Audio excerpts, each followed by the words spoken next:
25 मई से लेकर के अगस्त 10 अगस्त तक वही चलता रहा। उसके बाद 9 और 10 अगस्त को 24 अकबर रोड पे रायशुमारी हुई। रायशुमारी में 99% लोगों ने वोट दिया कि सोनिया गांधी अध्यक्षा हो जाए।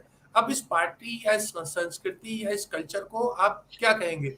मैं तो उसमें जाना नहीं चाहता कि हैदराबाद में 2006 में जब राहुल गांधी को जनरल सेक्रेटरी बनाने की मांग उठी, उसमें किस लीडर ने क्या कहा, या 2013 में जयपुर का जो कांग्रेस का अधिवेशन हो रहा था उसमें राहुल गांधी को जब उपाध्यक्ष बना गया, वहां नेताओं ने क्या कहा। देखिए, आप किसी राजनीतिक दल के उसका जो मैं कह रहा हूँ, जो कल्चर, जो उसकी सभ्यता है, उसको आप नहीं बदल सकते हैं। और ये एक बहुत बड़ी कांग्रेस के लिए एक चैलेंज है, जिसको हम एक पत्रकार होने सही कहा। और दूसरी सच्चाई आपकी आवाज थोड़ी लाउडर, हाँ, थोड़ा क्लोजर टू द माइक हो जाए संजय। मैं कहा कि कांग्रेस पार्टी के ढेर सारे नेता बहुत खुदगर्ज हैं, ये भी सही है, स्वार्थी हैं। और ये दूसरी सच्चाई ये भी है कि ये पार्टी जो है किसी की निजी जागीर भी नहीं है। मुझे दुख इस बात का लगता है कि जिस पार्टी ने, और क्योंकि हम लोग देखिए राजनीति और इतिहास के छात्र रहे हैं, बहुत दुख लगता है कि कांग्रेस पार्टी ने अंग्रेजों को हरा दिया। अंग्रेजों को हराने से ब्रिटिश एम्पायर खत्म हो चुकी, लेकिन हम नरेंद्र मोदी और अमित शाह को नहीं हरा पा रहे। ये मैं समझता हूँ कि कांग्रेस पार्टी की अंदरूनी निर्बलता है। और देखिए, जब तक आपके पास एक ऐसा नेता न हो जो लगातार एक रफ्तार के साथ लड़ने के लिए तैयार न हो, खून पसीना लगाना पड़ेगा आपको, मेहनत करना पड़ेगा 24 घंटे। और सबसे, चाहे मीडिया हो, सोशल मीडिया हो, गरीब हो, अमीर हो, मिडिल क्लास हो, हर विषय का हो, आपको उस पर एक कनेक्ट लाना पड़ेगा। और ये मुश्किल काम नहीं है। देखिए, संगठन इतना कमजोर हो चुका है कि आज एक जो हमारे अंदर जो एक राजनीतिक संस्कार है, वो ये है कि कुछ भी काम जो होगा दिल्ली से होगा। एक उदाहरण आपको मैं बताऊंगा, महाराष्ट्र में यदि बीएमसी का भी चुनाव होगा, अभी एक म्युनिसिपल कॉर्पोरेशन चुनाव होगा, कि कांग्रेस पार्टी के बहुत सारे लोग सिर्फ इस इंतजार में बैठे हैं।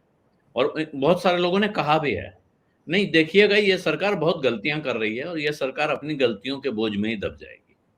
ये वाला जो एक थॉट प्रोसेस है, ये कहां ले जाता है कि ये सरकार अपनी गलती करेगी और तब ये दब जाएगी, जनता इसको उखाड़ फेंकेगी और उसके बाद हम वापस गद्दी नशीन हो जाएंगे। ये राजनीति है क्या यही? और इसमें अबे भाई, अगर आप परमिट करें तो एक चीज और मैं चलते चलते मैं जोड़ना चाहूंगा। पीके वाला इशू, वो कहां सब गायब हो गया? देखिए, जो अभी रशीद भाई ने जो बात की, और पहले भी कहते रहे हैं, और दूसरे भी कुछ साथियों से जिनसे मैं आमतौर पर सहमत रहता हूं, मैं इस प्रकार की चर्चा सुन चुका हूं। मुझे लगता है कि भारतीय जनता पार्टी की आलोचना करते करते हम में से कई लोग भारतीय जनता पार्टी को वोट देने वालों की आलोचना करने लगे। ये एक बड़ी विकट समस्या है। इससे मुझे बर्टोल्ड ब्रेस्ट की एक बहुत मशहूर कविता याद आती है, जो उसकी 4-5 पंक्तियां। अब मैं आपसे पूछता हूं कि हम सब लोग जानते हैं कि भारतीय लोकतंत्र का स्वभाव सामुदायिक है। यहाँ पे कम्युनिटीज हैं, कम्युनिटीज अपनी दावेदारी करती हैं, अपने अधिकारों की दावेदारी करती हैं। यहाँ तक कि भारतीय संविधान ने भी कल्चरल राइट्स दे रखे हैं कम्युनिटीज के। ये भारतीय संविधान और जो अमेरिकी संविधान है और ब्रिटिश संविधान है, उससे अलग किस्म का किरदार है हमारा। हम लोग सामुदायिक सांस्कृतिक अधिकार संविधान में दिए जाते हैं। भारतीय लोकतंत्र का पूरा किरदार ही सामुदायिक किस्म का है।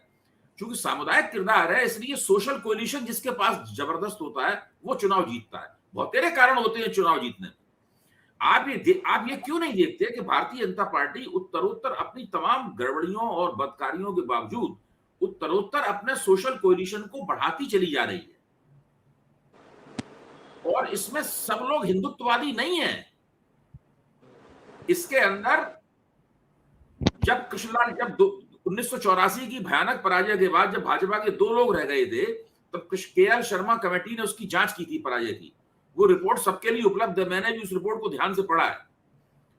वो 2 लोग जो रह गए थे, आप ये देखिए ना, उसमें वो कहते हैं कि हमको ज्यादा उदास होने की जरूरत नहीं है। जो हमारा जनाधार है उतने वोट हमें मिले हैं, हमारा वैचारिक आधार जो है उतने वोट हमें मिले हैं। यानी हमारे वैचारिक आधार का क्षय नहीं हुआ है। उस वक्त जो भाजपा का वैचारिक आधार 3 या 4% था, वो वैचारिक आधार अब थोड़ा 1-2% और बढ़ गया होगा। आप ज्यादा कहिए तो 3-4% बढ़ गया, इससे ज्यादा नहीं बढ़ा है। मेरा मानना यह है कि गैर भाजपा शक्तियों की गवर्नेंस के स्तर पर जो कमियां थी वो धीरे धीरे पाइल अप हो गई हैं बहुत बड़े पैमाने पर। उससे विपक्ष के नेताओं की साख समाप्त हो गई है पूरी तरीके से। नरेंद्र मोदी का उदय एक खास तरह के युग में हुआ है जब विपक्षी नेताओं की कोई साख नहीं है। विपक्षी नेता जब उनकी आलोचना करते हैं तो वो नहीं चिपकती है, वो जब विपक्षी नेताओं की आलोचना करते हैं तो वो चिपकती है उसमें। अच्छा, दूसरी बात, एक तो ये समस्या है, आप अखिलेश ने इस बार कोशिश की कि सामुदायिक तरीके से समस्या को संबोधित किया जाए और उन्होंने पिछड़ी जातियों का एक गुलदस्ता बना के उत्तर प्रदेश में पेश किया। भाजपा की अंदरूनी रिपोर्ट बताती है कि अखिलेश की ये कोशिश कामयाब रही, वो चुनाव जीतने तक उन्हें नहीं ले जा पाई, लेकिन उनके प्रदर्शन में असाधारण सुधार हुआ और वो एक सम्मानजनक स्थिति में रहे। अब वो चाहे तो विपक्ष की राजनीति कर सकते हैं, पता नहीं कर पाएंगे मुझे नहीं पता। कांग्रेस उस सामुदायिक दृष्टिकोण से पॉलिटिकल सोशल कोएलिशन की कोशिश कभी नहीं करती है, कभी करती है बीच में उस प्रयास को छोड़ देती है। जब तक आप वो प्रयास नहीं करेंगे तब तक भाजपा के कैचमेंट एरिया में आप कोई भी हस्तक्षेप नहीं कर पाएंगे। भाजपा का कैचमेंट एरिया इसी तरीके से बढ़ता रहेगा। फिर कांग्रेस का जो शीर्ष नेतृत्व है, जो आला कमान है, उसके पास दूरंदेशी की भी बहुत कमी है और वो अभी से नहीं लंबे अरसे से अनिर्णय का शिकार है। मैं आपको एक छोटा सा उदाहरण देता हूं। CSDS का 2013 का सर्वेक्षण, 2013 का सर्वेक्षण उस वक्त हुआ था जब नरेंद्र मोदी को प्रधानमंत्री पद का उम्मीदवार नहीं बनाया गया था। उस वक्त 2013 का सर्वेक्षण ये बताता है CSDS का कि अगर कांग्रेस उस वक्त नेतृत्व परिवर्तन कर देती तो भाजपा के जीतने की उस वक्त तक कोई संभावना नहीं थी। बावजूद इसके कि भ्रष्टाचार विरोधी आंदोलन चल चुका था, वो 11 में, 12 में, 13 में अपने शिखर पे जाके 13 में अवसान पे था। CSDS का वो सर्वे साफ तौर पे कहता है उस वक्त मनमोहन सिंह को हटा दिया जाता, वो स्पष्ट, मैं नतीजा निकाल रहा हूं इसका, अगर उस वक्त मनमोहन सिंह को हटा दिया जाता और राहुल गांधी को या और किसी को भी, ऐसे व्यक्ति को थोड़ा मुखर होता, थोड़ा प्रधानमंत्री बनाया जाता। मैं मनमोहन सिंह जी का मखौल नहीं उड़ा रहा हूं, लेकिन वो प्रधानमंत्री नहीं थे कभी भी भारत के। भाई, इस बात को कब आप स्वीकार करेंगे? अभी आप और हारेंगे तब स्वीकार करेंगे इस बात को क्या? वो अर्थशास्त्री थे, लगातार किसी न किसी संस्था के अध्यक्ष बने रहना चाहते थे, उसके लिए वो चंद्रशेखर जी के पास भी गए थे। क्यों, सब कहानियां हम लोगों को पता है। मनमोहन सिंह जी कभी भी दबदबे वाले दबंग अच्छे प्रधानमंत्री नहीं थे। वो एक सीट को केवल गर्म रख रहे थे और उस सीट पे किसकी पादुकाएं रखी थी हम सब लोगों को पता है। मेरा कहना यह है कि कांग्रेस ने वो अवसर जो था, वो रणनीतिक अवसर था, उसको कांग्रेस ने चूकी। वहां पे कांग्रेस, अगर कांग्रेस उस वक्त नहीं चूकती तो नरेंद्र मोदी और भाजपा अगला चुनाव नहीं जीतती। लेकिन करेक्शन बात तो अभी भी हो सकता है ना जी, अभी मुकाबले ज्यादा सीटें मिल जाती, लेकिन कांग्रेस ही तीसरी बार दोबारा सत्ता में आती। नहीं, वो तो पास की बात हो गई, लेकिन आज की डेट में कांग्रेस क्या कर सकती है कि जो नहीं कर रही है? देखिए, कांग्रेस मैं प्रशांत किशोर का दौर चला था, प्रशांत किशोर की बात चली थी, लेकिन उससे उसका भी कुछ हल नहीं निकला। नहीं, वो तो एक रणनीतिकार है, उनके फायदे उठाए जा सकते हैं, लेकिन राजनीति पे, जैसा कि अभी संजय जी ने कहा था कि अब वो जमाना चला गया, अगर मंच पे आ गए, आपने हाथ हिला दिया और सारे वोट आपको मिल गए, वो नहीं है। आपको जो समुदायों की राजनीतिक निष्ठाएं हैं उनको जीतना पड़ेगा। थोड़ा अखिलेश से भी आप सीख सकते हैं।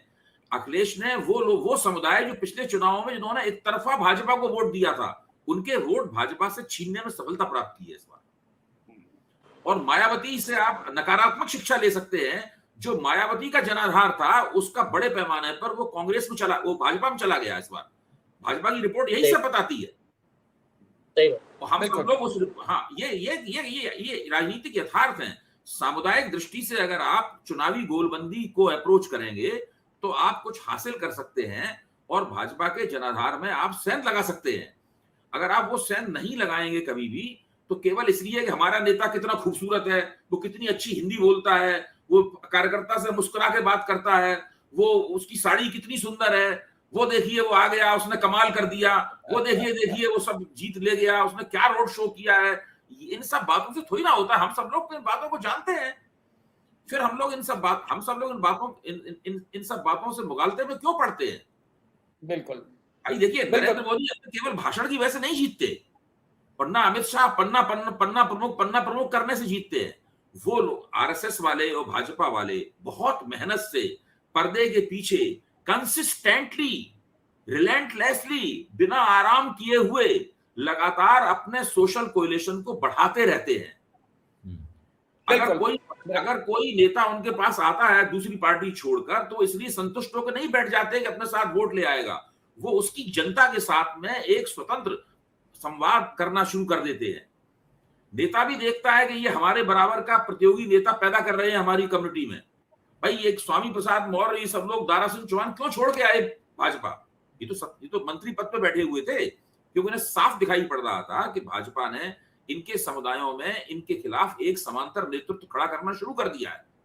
क्योंकि ये लोग कांशीराम की पाठशाला में पढ़ के आए थे, भाजपा को इन पर भरोसा नहीं था। वो तो बिल्कुल योगी जी ने भौंडे किस्म का ठाकुरवाद न चलाया होता, तो ये जो गैर यादव पिछड़ी जातियों के नेता, पिछड़ी जातियों के वोट हैं, ये अभी भी बड़े पैमाने पर भाजपा को मिलते। योगी जी के बड़े ठाकुरवाद की वजह से ये सब हुए थे, क्योंकि उन्हें साफ दिखाई पड़ रहा था कि भाजपा ने इनके समुदायों में इनके खिलाफ एक समांतर नेतृत्व खड़ा करना शुरू कर दिया है। क्योंकि ये लोग कांशीराम की पाठशाला में पढ़ के आए थे, भाजपा को इन पर भरोसा नहीं था। वो तो बिल्कुल योगी जी ने भौंडे किस्म का ठाकुरवाद न चलाया होता, तो ये जो गैर यादव पिछड़ी जातियों के नेता, पिछड़ी जातियों के वोट हैं, ये अभी भी बड़े पैमाने पर भाजपा को मिलते। योगी जी के बड़े ठाकुरवाद की वजह से ये सब अखिलेश के साथ चले गए। इन तमाम बातों पर गौर करने की जरूरत है। राजनीति का स्वभाव बदल चुका है।